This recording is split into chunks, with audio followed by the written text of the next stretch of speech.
Ghee goes where? The ghee goes everywhere. The body is so much more down to not be sterile than we think. You give birth to a little piece of celery. Bronzewort in Europe isn't used for moods or depression. It's used for wound healing. What are the qualities of this illness? Is it hot or cold? Is it heavy or light? It was mind-blowing to me. I was like, oh my God, it was just this whole new world. I put oil in my ears and I feel good. Like I feel grounded. My ear oil hits so good. But people think it's weird. Why are people talking about goji berries and black seed oil? Why are they not talking about aloe? Welcome to Herbalism Uncensored, the podcast where we dig deep into the world of herbalism and natural healing. I'm Alicia. And I'm Lila. We're two clinical herbalists who recognize the need for honest and authentic conversations about the state of natural healing today. As practitioners, we feel called to have uncensored discussions about why people aren't finding relief and what to do about it. If you're frustrated by lack of results, overwhelmed by conflicting advice online, disillusioned by the commercialization of wellness, or simply passionate about natural healing, you're in the right place.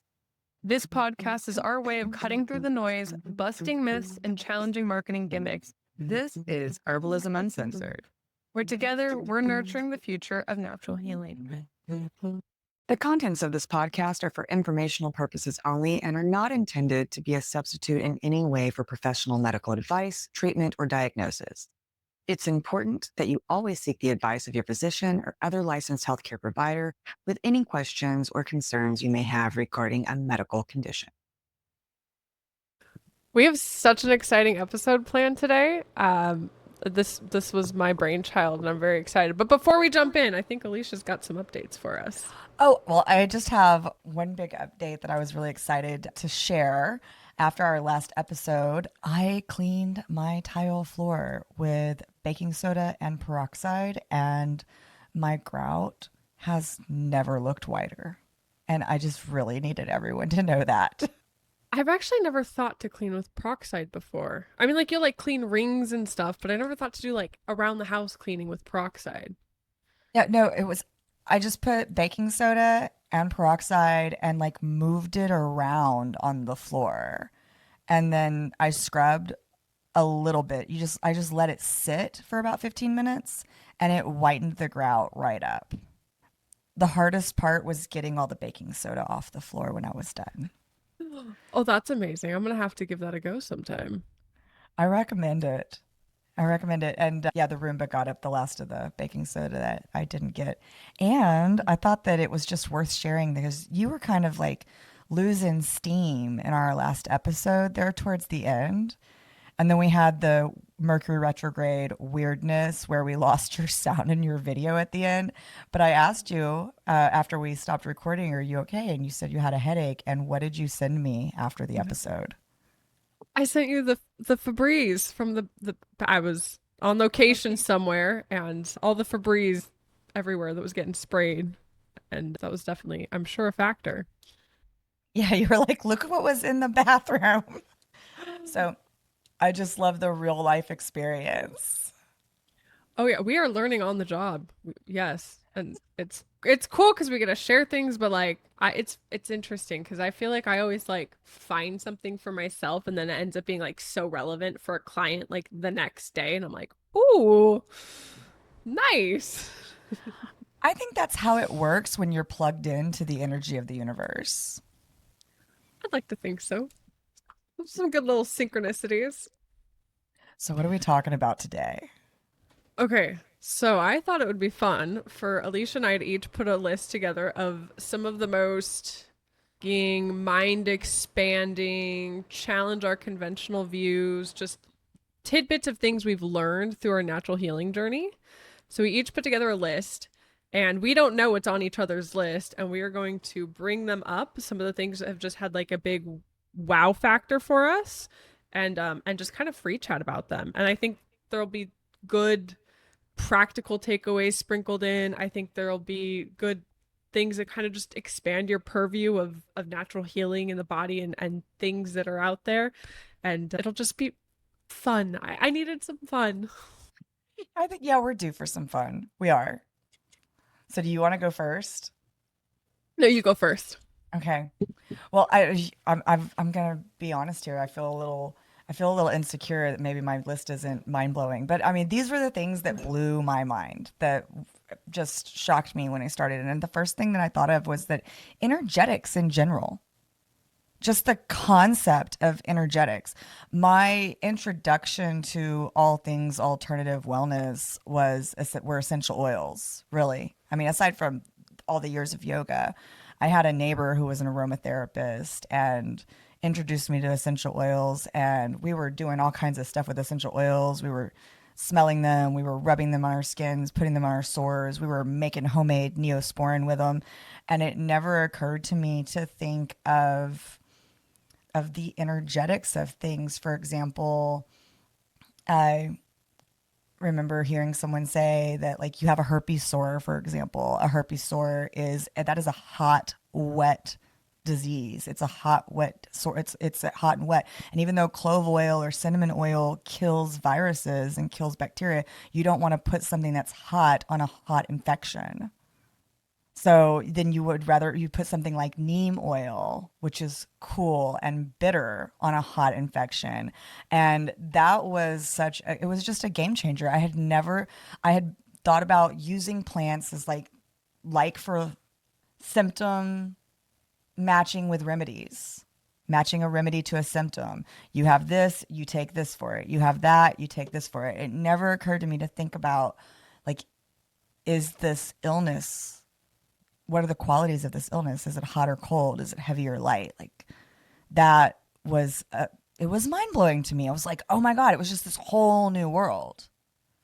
Well, I that's a great one. And a confession time, because I remember when I first started studying and we had our first unit on energetics, I was like, oh, this is woo woo. Like, hearing the word energetics sounds kind of woo woo. I'm like, oh, what are we using? Like the energies of the universe? And I was kind of, I don't want to say like against it, but like I'm like, oh, I don't like this. Something's making me uncomfortable. And then you dive into it and it's like, okay, we're just addressing people's qualities and doing the opposite. And then it like just opens up this whole new world of healing, like you've mentioned, because I also grew up with the this for that thinking, oh, I'm a man with prostate issues, I go take Saul Palmetto. Like Hmm. that is how Western herbalism works. That how it works. That's how it works if you're cruising the aisles at the natural healing store. You just know garlic's good for infections and that's what you take. And you don't realize like there's this whole other layer of nuance to the situation. And my stepdad has pretty bad psoriasis and he drinks a lot of cinnamon tea because cinnamon tea, is supposed to be good for skin conditions like that. But I know, I see your face, but it's hot and it's going to make it worse in the long run. And so I think that's a great one to put on the list. People think cinnamon's anti-inflammatory. I'm speechless. I'm really trying to wrap my head around the idea of using cinnamon for an inflammatory skin condition. I mean, I guess it could help because cinnamon helps with circulation. And a lot of times these inflammatory skin conditions there's a lack of movement and getting that peripheral circulation going, or stimulating Vyan Vayu, which is the aspect of Vata that Mm-hmm. governs circulation, can be helpful. But it wouldn't be like the main herb that I would use. It would be, maybe we use like a whole bunch of cooling, detoxifying, anti-inflammatory things, and with a little tiny bit of cinnamon to help move it around. Yeah. That's just that's not. I hope he stops doing that. Yes. Yes. I've tiptoed around it because it's cool that he's trying something natural, but it might be causing more issues. But he's doing more things that I've recommended, and hopefully on the mend. But yeah, Yeah. it's amazing. And there's so many things out there that are miscategorized and presented by bloggers for the record. Like you can go look at plenty of blogs that say use cinnamon for this or Yeah. use garlic or onions for, conditions that there's already too much heat and we have the potential to make things worse at that point. Well, aren't all the blogs written by ChatGTP today? Like, isn't AI writing all the blogs? Or is anyone writing their own blog anymore? Yeah, that's a good point. But we still have like, 20 years of bad blogs on the internet to contend with. Well, I mean, I think that the AI doesn't have clinical experience, so I would say AI might be like, yeah, cinnamon's great, but that's just yeah, no, that's just for the record, everyone. Cinnamon is hot and dry, like really hot and really dry, and I'm thinking of I would want something that's more cooling and moistening for something that like psoriasis. It's like maybe some violet tea with some aloe. Eat some Mm-hmm. aloe. Ooh, Yes. go ahead. You're next. Okay. So my number one is ghee. The world of ghee.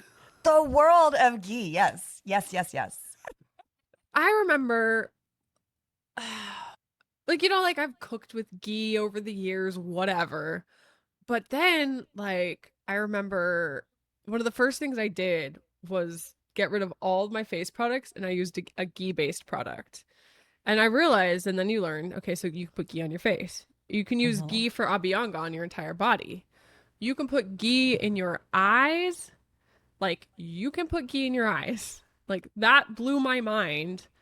And I talk about that one all the time because I just think it's weird and funky and cool. And people are like, that's so weird. You shouldn't put ghee in your eyes. But like it's a digestive aid. It like enkindles your digestive fire. It helps you digest toxins. You can put it on your yoni. You can put it in your ears. It lubricates your joints. Like I was just so mind blown for all the things that ghee can do. The ghee goes where? The ghee goes everywhere. Everywhere. No, I put ghee in my eyes before bed, and I should probably start doing that again. I had kind of fallen out of the practice putting there's that world of medicated ghees too. Mm, Because there's just like regular old ghee, and then there are medicated ghees where they are infused with we've talked about this, my Mahatikdam ghee and Triphala ghee. And I was putting Triphala ghee in my eyes at night before bed. And it was such a life changing experience. It's not first off, you put it in your eyes, you got to go to sleep. You can't see anything. Like it's bedtime now. The book goes away. And I would just wake up feeling like I had brand new eyes. You can put ghee everywhere. ghee everywhere. I think I'm team I think I like the castor oil in my eyes a little better before bed. Like the ghee in the eye, I like it, but like the castor oil just like it gives me this heaviness that just like puts me down and I'm squirreling, sorry. No, well, and I mean, I'll jump around because that was part of like all the things that you can put everywhere. Okay. Like we're Yes. just sticking all kinds of things in all of our holes. You're spoiling my number two. Okay. Should I do my number two and then we'll go to your number two? Yeah. Okay. My number two. And this was I had like a religious experience when I found out that you can eat aloe. Okay. I didn't know you could eat aloe. Did you know you could eat aloe? Well, you see like the aloe vera water in stores.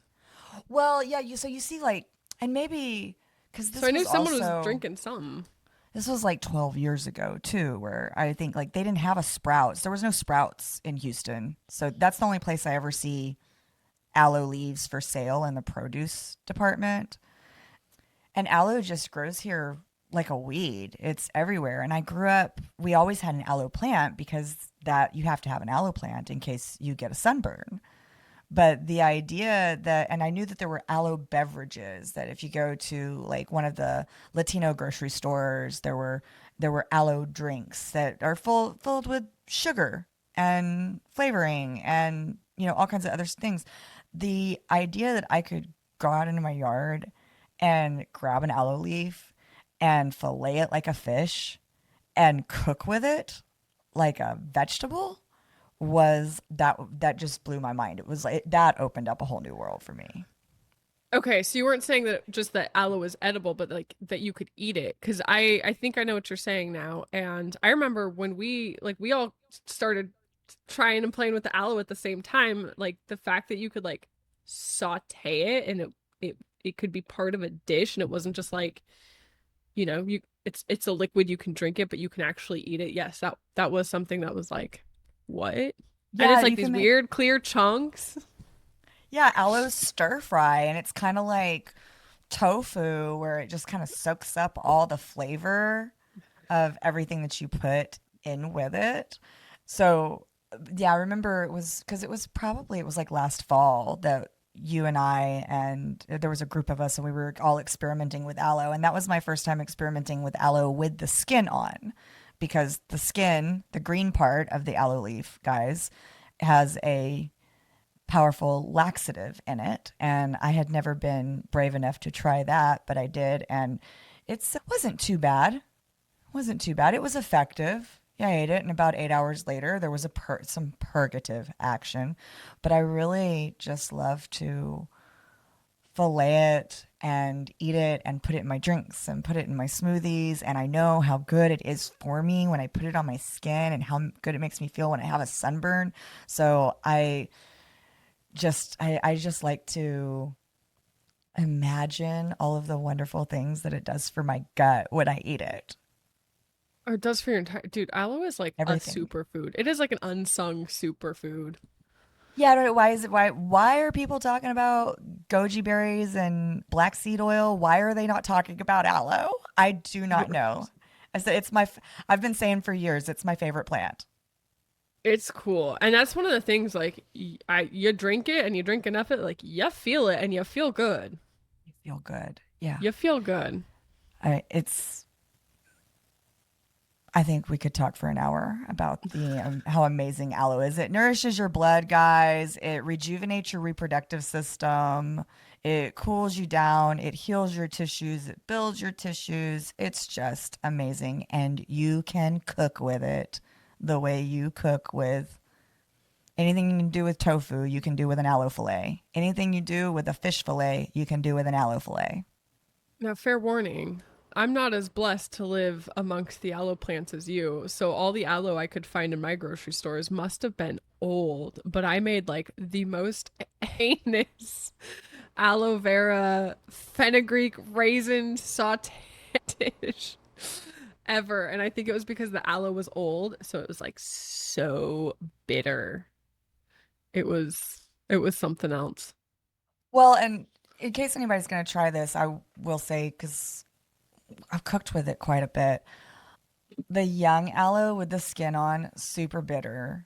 The best tasting aloe that I've used is when I get a big leaf, like from a big aloe plant. I have like 7-year-old, 15-year-old aloe plants. They make really big leaves, and I fillet them and I rinse them. And when they're good, when the meat, or the inner fillet is clear. It's clear and white. If there's any yellow or brown or green on it, it's gonna be bitter. You want it nice and clear. The clearer, the better it tastes. And still a little bitter, but once you cook with it, it soaks up seasoning well. But yeah, that was really exciting for me because I had all these aloe plants. Like we have aloe plants just in case we have sunburns, and I was like, what am I gonna do with all this aloe? Oh, I'm gonna eat it. I love that. That's so cool. That's a good one. Okay, my number two. Let me just preface this with I was at a networking event last week and inevitably I brought up enemas because it's me talking to other humans. So enemas come up and people like get so appalled. Like that is like so not on people's radars. Enemas is not my topic, but my topic is kind of just something along the sentiment of you can put things places you didn't know you could put them. And it's not in a that shocked me. Why would you do that? It's in a why aren't we doing this more? Why isn't this common knowledge?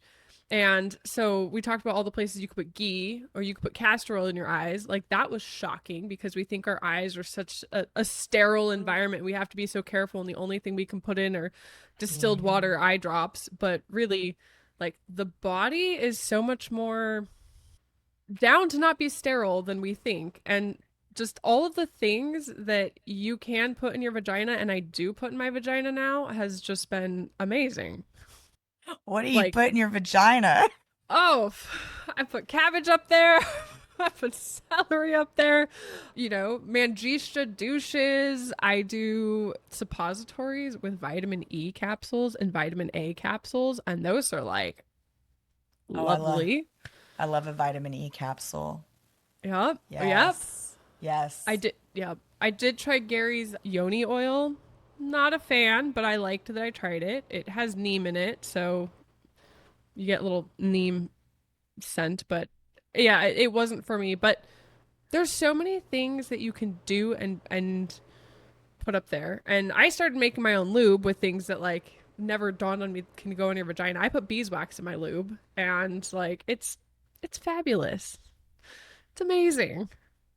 The body wants herbs up the butt and vitamins in the front and some oil in the eye. Well, I'm gonna piggyback off of that because that's actually my number three is all of the things you can put in all of your orifices. Yeah, I that knew you'd have an orifice one. well, I mean, because I can remember being in the nurse's office in the eighth grade, and and another student came in and wanted her to put some alcohol in her ear, and the nurse yelling like, "Don't stick things in your ear." Don't stick like I put oil in my ear every morning. It has a little dropper and I put garlic oil in my ear. Or it's a garlic infused oil. It has some other things in it as well. I have put garlic in my vagina. I have put at your suggestion, I've tried the celery in my vagina, which is great when you go to the bathroom and you forget that there's celery in your vagina. Oh, I have flushed so much celery. You give birth to a little piece of celery, and it's a surprise. I mean, you haven't lived until you've experienced that surprise. But or I've never done this, but like the potato plug. Mm-hmm. This has got to be. I mean, it's like in the realm of an old wives' remedy for hemorrhoids. You take a potato and whittle it into the shape of a butt plug, and you can just lube it up with some coconut oil and put it up there, and it helps with hemorrhoids Well, see, I've done garlic up there. in your rectum. Mm-hmm. For what? I think I was paranoid and thought I might have parasites. And I don't know how TMI to get right now, but felt like a good opportunity to experiment. Well, yeah, I mean, well, and we experiment on ourselves, but if you had parasites, do you think that that would be an effective way to treat them? 100%, because they lay their Yeah. eggs on the anus. Okay. Mm-hmm. Okay. I wouldn't be the only thing I did. Okay. Yeah. Yeah. Yeah. One. And you can put turmeric up there too to ward off evil spirits. Really? Did you I read did that read somewhere? I did read that somewhere. Haven't Where tried it, did but you read turmeric's that? like a nice side. Okay, actual turmeric. I Turmeric didn't root. think about that, and so well, But turmeric powder up there is great for hemorrhoids. Messy. well, that's what I had. I had my experience of turmeric on the vagina when I had a situation, and I went and saw KP, and I can remember, I'll never forget the protocol that he sent me, and he had me doing vitamin E suppositories in my vagina, Mahanarayan oil with a note, not the healing touch that Banyan Botanicals sells that has menthol in it, just regular old Mahanarayan oil, and then also turmeric, and with a note at the bottom of the protocol that said, if this doesn't work, contact me. There are other options. They get increasingly more exotic. I really wish I had contacted him to see what the more exotic remedies were. But it was so messy. But I never thought of that. I should have gotten actual turmeric, like the turmeric, and made a paste. It would have been less messy than using the powder. But that's at the end of the day, there's just so many things that I think our entire lives we've been told, don't put anything in your butt, right? Don't put anything in your ear, don't put anything in your eye. And my experience has been, and I've also done a lot of enemas with different herbal teas, and I'm a big fan of the coffee enema, that that there are a lot of benefits to putting medicinal items in my bodily orifices. It's been wonderful. This is so off topic, and we should probably cut this, but I'm dying because I'm just thinking about my dad growing up telling us never do butt stuff because then you're gonna get bored and it's just gonna keep getting weirder. So like never go to the butt stuff. And now you're talking about like putting all the butt things up things up your butt. I just have my dad's voice in my head like, don't do butt stuff. Don't do butt stuff. No, we support butt stuff. Sorry, this is not what people are turning in for herbs, not our Yeah. butt stuff. But that's the bottom line, right? Is that The there's just bottom line. the bottom line is that you can put things in your bottom, and when it serves a purpose, like don't just go randomly around. It was mind blowing to me. I was like, potato butt plug. The potato butt plug blew my mind. Yep. I love it. I'm amused. I'm amused. But yeah, I mean, even just like, okay, so now you and I do our daily routine. I know you do nausea, oil up the nose and ear oils Oh, you had to oil up the nose, yeah. and like to me when I first started doing these things, they were so weird and foreign, and now they're like so normal that I forget that they're so weird and foreign to other people. And so like, I bring it up, I talk about it because I think it's the coolest thing ever. I like it, I put oil in my ears and I feel good. Like I feel grounded. Like my ear oil hits so good. Like it hits so good. But people think it's weird. Well, And I get it because I've been there. I guess I used to just get up and brush my teeth and maybe wash my face, but there's something like I don't know if I run out of my ear oil or my nausea oil, I just feel like it's almost like I didn't pray that day. I have a little routine before I leave my house that gets me centered so that I can have a good day. And part of it, I mean, and it involves prayer and meditation and usually like reading something or listening to something spiritual and putting oil up my nose and in my ears. And if I don't, and having a bowel movement. And if I don't do any one of those things, I'm having an off day. 100%. 100%. All right. It's your turn. It's my turn. Okay. My next mind blower is that herbs do more than one thing. This like this sounds so simple, but we have so many herbs that we've pigeonholed into being the herb for that thing. Like St. John's wort. What does everybody think we use St. John's wort for? Our mood, depression. And I remember learning that St. John's wort in Europe isn't used for moods or depression. It's used for wound healing. Like that blew my mind. Because in my head, St. John's wort is only for mood and depression. And then you realize like these herbs are used so many different ways and so many different systems. Like think about calamus. In Ayurveda, it's a major brain herb. In Western herbalism, they use it for digestion. Or hawthorn berry. It's a cardiovascular panacea, but in traditional Chinese medicine, it's a minor It's used for digestive herb. digestion. Yeah. Because we do think about things being like the thing for the thing. It's funny you said that about St. John's wort. I actually had a conversation with someone on the board of admissions for the American Herbalist Guild, who said that when he's looking over, how did he put it? He said, when I see someone's application and they say that they're using St. John's wort for mood, then I know that they don't know what they're doing. Oh, snap. Well, that's it's a good mild to medium mood enhancer. Like it can have a place, but it definitely wouldn't be on my top. And I think for all the people I've seen with anxiety and depression, which is very common for the record, I don't think I've ever recommended St. John's wort once. I know I haven't.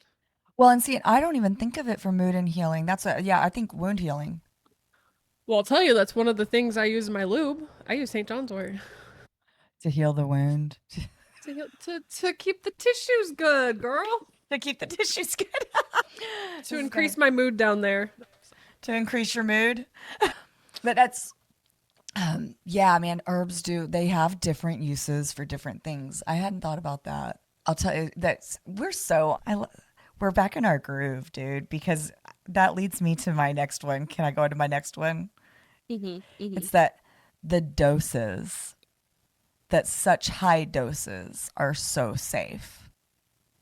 Things like Gotu Cola tea, we can use it like up to 60, 90 grams, 3 ounces a day. I could remember at one point asking if it was possible to have too much Gotu Cola. And the response I got was, can you eat too much broccoli? Or can you eat too much parsley? Like, what would happen if you ate too much parsley? Well, it's like, oh, I guess I'd pee a lot and have a good bowel movement. So, not really. The idea that I feel like herbal medicine is presented in the mainstream and was presented to me in the beginning as something that was, you had to be careful with it. It could be dangerous, that there were interactions. And I would say that with most of the things that we work with, the worst interaction would be a bit of an upset tummy or loose bowels. No, nothing life threatening. So the fact that the doses could be so high that a pound of an herb or a pound of hawthorn would last 16 days. Because you look at that pound of hawthorn and you're gonna make tea. What are you gonna do? You do 3 grams. Make a really strong. There's a gram in a tea bag, just about. So make a really strong cup of hawthorn tea is about 5 grams. But when I make hawthorn tea for my husband, it's 45 grams. And so we're just going through it, and nobody's having any trouble. We're just only getting the side benefits. And so that blew my mind. It was shocking, and I feel like I was pleasantly surprised that, like, oh, this is food. We can just make this part of what we ingest daily. Yeah. Well, and I went through the same arc as you did because when I first started studying these things and I started taking like ashwagandha and shatavari for the first time, it was like, don't go past 1 gram. That was like intimidating. And, now it's like, oh, we'll put more than 30 grams in there and see what happens. And I will caveat, like, there are some herbs that are used in lower doses and have some cautions, but for the most part, you're totally right. They are food. They are specialty food. And I think this is actually one of the hardest parts of the work we do is when people come to us already on herbs and supplements. I don't know about you, but I see this. And they're taking good stuff. They're taking, Gotu Cola. They're taking Hawthorn. They're taking whatever, but they're taking one capsule. Like their dose is a bottle. They have a bottle and they take one capsule. And when you have to tell them that's a great herb choice, but your one capsule is not going to do it. You need to take, 60 times the dose you're taking. They cannot fathom it. Like it's just like impossible for them to digest. Not literally digest, like metaphorically, like take that in Yeah. and realize like what you want to use 30 grams in a tea, like are you sure? And I'm like, yes, I'm sure. 3 months later they still haven't tried the 30 grams. You're not, it's a thing. It's a thing. Do you have this thing? It's a thing for me. I don't really have that thing, but I think I source everything for everyone.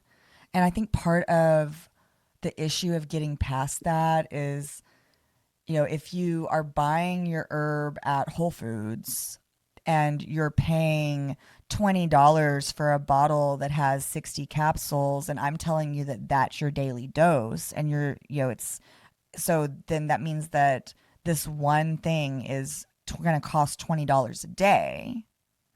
Yeah. That's hard. I think that's harder for people to swallow than actually swallowing the 60 pills in a day or actually drinking the pint of tea that has 30 grams of plant matter in it. Or that's been made from 30 grams of plant matter, to be precise. So when I source for people and and buy in bulk, and they pay $80 for 600 capsules, or they pay $30 or $40 for a pound of tea, which is 16 ounces, and that's a 30-day supply at 30 grams a day, it becomes easier for them to wrap their head around it. And I have all kinds of I have slideshows that I give them and then meet with and go through them page by page and explain it all to them. I spend there's a lot of time that goes into explaining how to make this work and how it is effective. But if I don't do that, then no, they're not going to get up to the effective therapeutic dose, which doesn't mean that they won't get benefits. They'll get benefits, just not as quickly, not as profound. If I were trying to use ashwagandha for my anxiety and I took 1 gram a day, maybe I'll feel better in a year. Maybe. Yeah. Or maybe you'll feel better immediately because of the placebo effect. I think the placebo effect is wonderful. Like if that's what all it takes for your anxiety to get better, yay, because there's probably not enough ashwagandha in the world for everybody who has anxiety to take 30 grams a day. We would run out of ashwagandha. The price would skyrocket. I like my $30 a pound ashwagandha. That's true. All right, nobody take ashwagandha. Shh. Yeah. Keep that under wraps. Or if you're a farmer, start cultivating ashwagandha. They're just going to sell more and more of it every year. That's true. But cultivate it right. It has to be harsh growing conditions. Yeah, grow it like tomatoes. Yeah. Okay. Hot sun and drought. My next one is... All right, I got to out my David Hoffman book real quick because I think this is a really popular herb book that a lot of people start with. It's The Holistic Herbal, The Complete Illustrated Guide by David Hoffman. And I know you got this book. And I love this book because there's pictures. Yep, it's simple, it's pictures, it's a great introductory herb book. But I think one of the most shocking things to me as I started studying was herbs really are presented as the people's medicine. And you think that it's something that you can DIY. And you think when you start being an herbalist and reading into these things and living this lifestyle, that you can pick up an herb book, like David Hoffman's book right here, and cure your serious condition with these doses and these recommendations.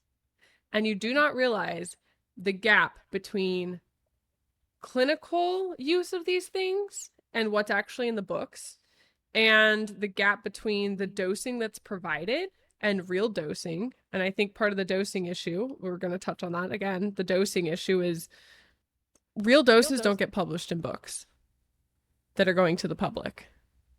No, they don't. And there's no distinction between loading doses and maintenance doses. And so if you look at this book, there's great recommendations. The doses, the form, the herbs, they're not going to be enough to work with your serious. I'm looking up really quick. I love David Hoffman. He's a clinical man. He's got other great textbooks. This is a very beginner one, and so I'm kind of picking on it. I haven't looked at this book in so long because most of the time when I am looking things up, that's what I'm looking for is a dose. 2 to 4 milliliters of the tincture 3 times a day. 1 to 2 milliliters of the tincture 3 times a day. And, we had some feedback about our tincture episode. And, it's just so I don't come off as a condescending know-it-all. I want we ruffled some feathers. Well, I want to. So Eric Yarnell is a prominent American naturopathic physician, and he's also, I believe, part owner of a very prestigious tincture company. Okay, and I'm going to quote him. He says, health food stores generally sell only 1 ounce bottles of herbal tinctures, enough for only 1 to 2 days at physiological doses. The economic basis of this situation is apparent, but still unacceptable. Clinicians looking to prescribe herbs effectively must not get caught up in the 1 ounce bottle trap. He recommends 25 to 50 milliliters daily of a 1 to 5 tincture. This is not me. This is from Dr. Yarnell, who I believe has been practicing for about 40 years. Very often, he says 5 milliliters is recommended 3 times daily, which will underdose herbs and dilute tinctures. So just to your point that, yeah, real doses are not put in books. And it's for liability purposes. If you and I wrote a book, we could write it, or you or I, or you and I, probably should do that someday. Write a book and put the doses that we actually use and the doses that our mentors actually use. No publisher will publish it because they'll be afraid of being sued. Mm-hmm. It's a liability issue. Yes. There's a lot of trouble with the publishing books like this, and it's this weird thing where people have to appeal to the public because that's how you sell a bunch of books, but we also want to get information to practitioners, and they just like haven't gotten a good balance. And so I don't know, the practitioner books have terrible doses. It's a little bit of a mess. It's a mess. It's a little bit of a mess. And there's great herbal books out there. There's good. You and I have plenty of good textbooks and materia medicas that we use, but I'd say finding dosing out of books is like it's a fool's game. Yeah. Well, I mean, and that's why I'm so grateful to have a mentor and to have good teachers who have been in practice and worked with real people and say, I've done this and this is what works. And it's not 1 to 4 milliliters of tincture twice a day. I mean, that I would love that if it were. I would love that if it were too. And I've never done it that way because everyone that I've spoken to who practices with people says this doesn't work. So, What's your number 5? Rasa Shastra. Oh, Yes. This is so amazing. So, Rasa Shastra is a science that is part of Ayurveda where they take heavy metals and lots of different things because they might take pearl or conch shell or copper, but then also sometimes use toxic metals like lead or mercury. They also do diamond and gold, and they grind it up into powder and they mix it with liquid, whether it's, it's an ancient science, and it's a very, just like all things Ayurveda, it's a very persnickety science. So, they mix it with, depending on what they're trying to make, maybe they'll mix it with Guduchi juice, or maybe they mix it with cow's milk or goat's milk or cow urine. And then they put it in a clay pot and they put it in a kiln at some ungodly high temperature, so high that it sublimes, that it goes from a solid form directly to a gas form. And they cook it for a specific period of time, and then they pull it out and it's ash. And they take that ash and they mix it with another liquid and make a paste and put it back into the kiln. And they might do that for 5 rounds or 10 rounds or 30 rounds over the course of days. And they make medicine with it called basmas. And it's just, to me, that's so interesting that thousands of years ago, somehow they figured out that, like, if we scrape the rust off this rusty piece of metal and mix it with cow urine and cook it on this fire and then do this process over and over again, we're going to make something that's going to help this person who's tired all the time because they have low iron and they're anemic, and they're giving them iron oxide and a preparation that's made with iron oxide, and they get better. I find it fascinating. I am so impressed by the intuition and the ingenuity that goes into it. And personally, I have been experimenting on myself with several of these formulas, and I find them to be incredibly effective. I took diamond basma today for the first time. I ate diamond ash, and I feel great. I find it to be invigorating, and I've been taking several different basmas, and I just have good energy, and I feel good, and I've been sleeping better, and my libido's up. I feel young and energized. well, I love this class of Ayurvedic medicines, and this is a great one. And I remember my mind getting blown that this is a thing. This is alchemy. They were doing alchemy back then. They were Yeah. turning metals into medicine. And I just instinctively trust this process and trust these things. And I'm sure a lot of people would think, oh, taking something with mercury, that sounds terrifying, but girl, I did a round of I'm gonna butcher the saying of it, the barrage Ross, Uh-huh. and It's crocodile Ross. it's a crocodile Ross. Yes. Oh my God. Like I did it for 10 days. Like you said, libido through the roof, energy through the roof, like nothing else. One tiny little tablet, and it's amazing. And just the fact that you can use things like ruby and coral and copper and tin and these things as medicine is mind blowing. This is how I take my iron. I take a Aloe Basma, and I like it better than capsules because it doesn't make me nauseous. And this totally was mind expanding. Yes, great choice. Yeah, it's blowing my mind. I'm on a whole regimen and I'm looking it up. I want to try the ruby. It's for nervous conditions. Like I have all of this central nervous system issues. And I wonder if it just might fix me right up. I would keep me posted. Well, I'm on the diamond for now, and I'll be going from diamond to gold in 10 days. You're gonna have the most expensive poops in the house. I Well, I was really sick in July. I was really sick, and I felt like it almost felt like I was sick the whole month of July because I was really sick for about 10 days and, just recuperating and eating my soups and resting a lot. And then after that, it seemed like about once a week, I would have a rebound effect where my energy would plummet and I felt like I was sweating out a fever again for 24 hours. So I got on this Busma routine, and I think it's really helping me to recuperate from whatever nasty virus I got in July. Nice. What's your next one? Okay, this is my last one, and I last minute switched this out for something.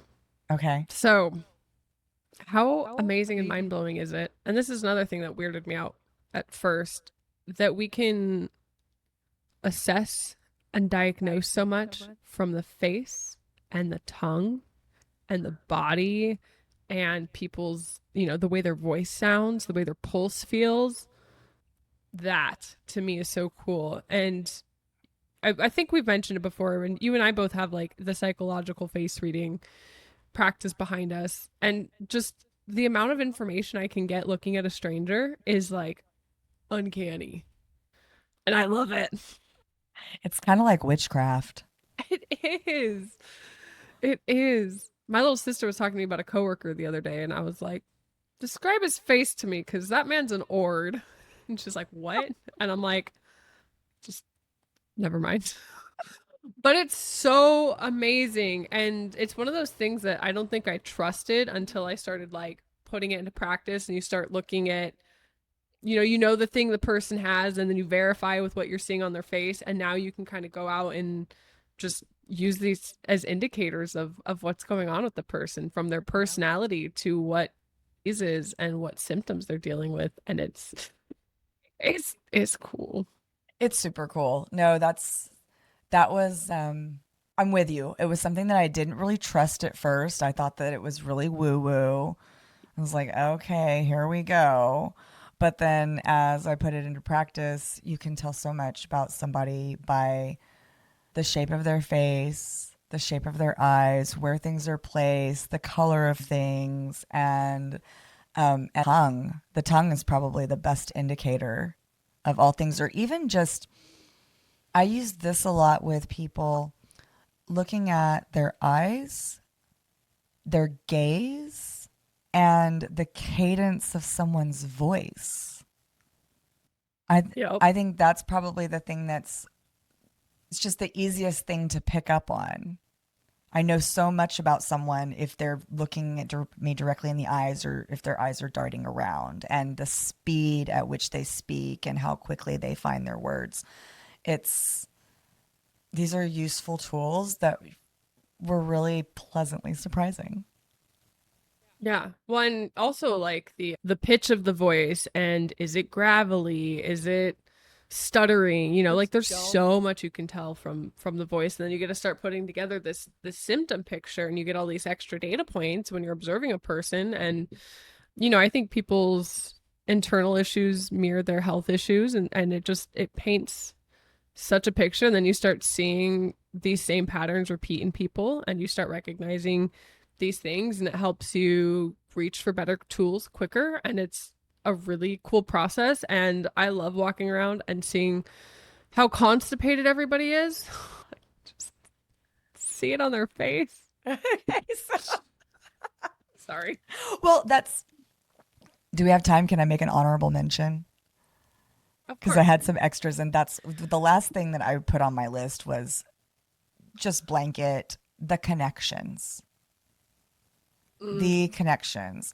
The connection between anxiety and insomnia and constipation. Like, this is something that Yes. is recognized in traditional Chinese medicine, in Ayurveda, in Unani Tib. For some reason, we have not made the connection in conventional medicine. Someone should research this. There should be some double-blind, placebo-controlled studies, because people come to me and they can't sleep. They come to me and they're anxious. They're always constipated. And when they're no longer constipated, they're less anxious and they sleep better. Or the thing about, like, we talk about hawthorn as a heart herb, giving someone hawthorn when they're grief stricken, when they're heartbroken, and how that helps. Or the liver being, giving someone liver herbs who is angry. And like, it's the funniest thing to me, because I work with a lot of people in recovery. So you have people who are alcoholics and drug addicts. They've been working their liver overtime, and they're also always really angry in the beginning.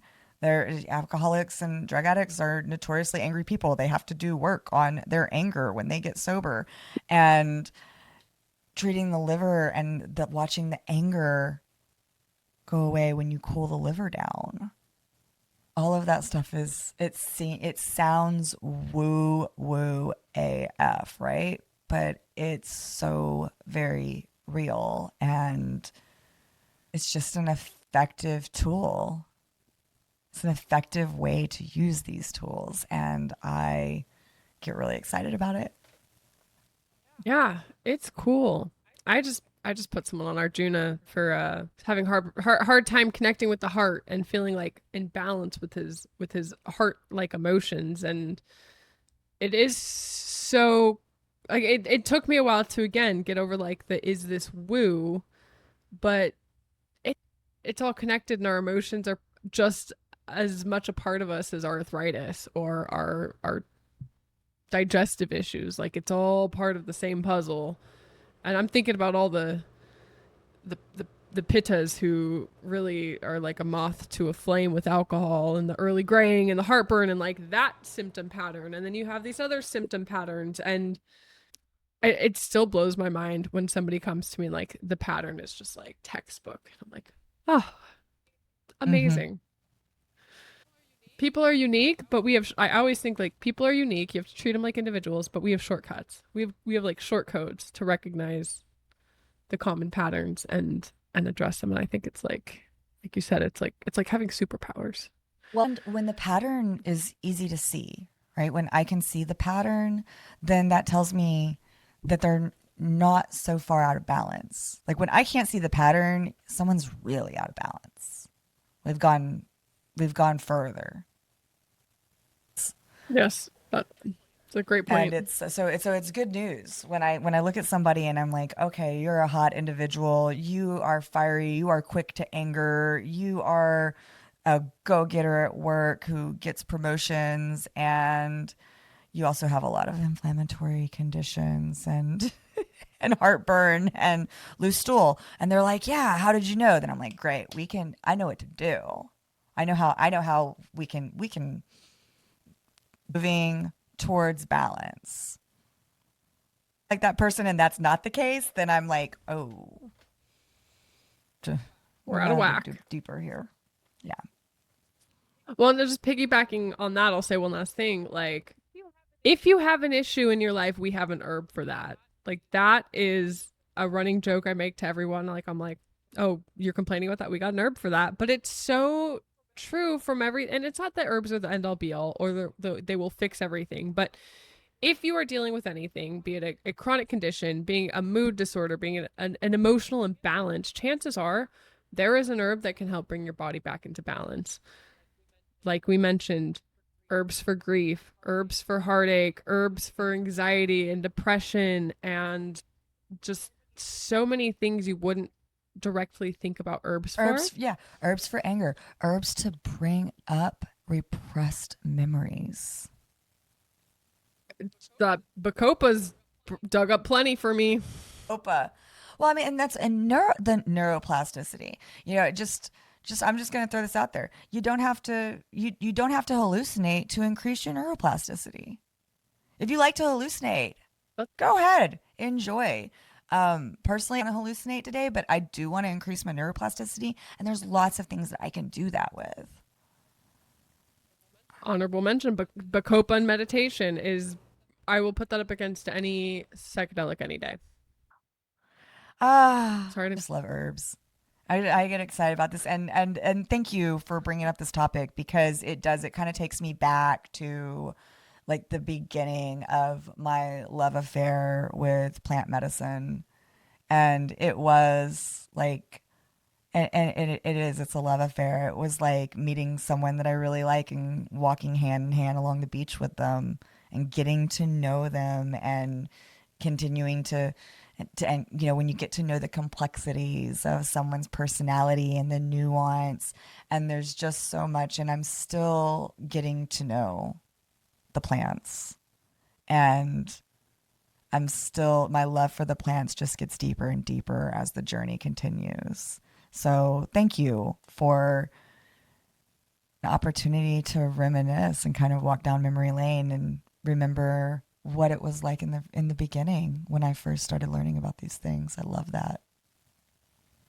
Yeah, definitely. And this was a blast for me too. It was just, my mind is blown. My purview has been expanded, and I want that for everybody. I want everybody to know what's possible. And I really care a lot about just setting the example that just because we've always done it a certain way doesn't mean we always have to do it a certain way, and that there is a whole world out there that we should be open to, because it heals us.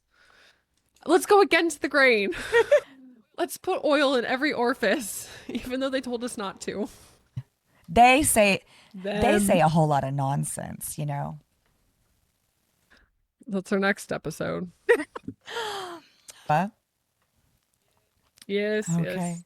Thank you, everybody, for being here. Yeah, thank you for hanging out with us and listening, and for sharing. I don't know if people are finding out about this somehow. I don't think we're really advertising, but more and more people are listening, and we really appreciate you guys, because we like doing this, and we're glad that you like it too.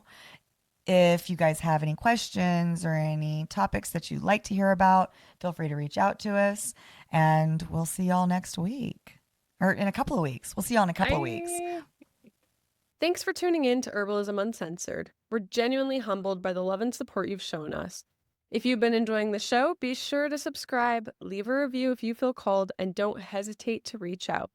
Whether it's with a question, a success story, or a topic you'd love us to explore in a future episode. And remember, both Alicia and Lila, that's me, run virtual clinics. We'd love for you to check out what we're up to. You can find Alicia's practice Holistically Correct at holisticallycorrect.com, and you can learn more about my work at the Virtual Natural Healing Clinic by visiting tvnhc.com. Until next time, be well, stay grounded, and keep healing.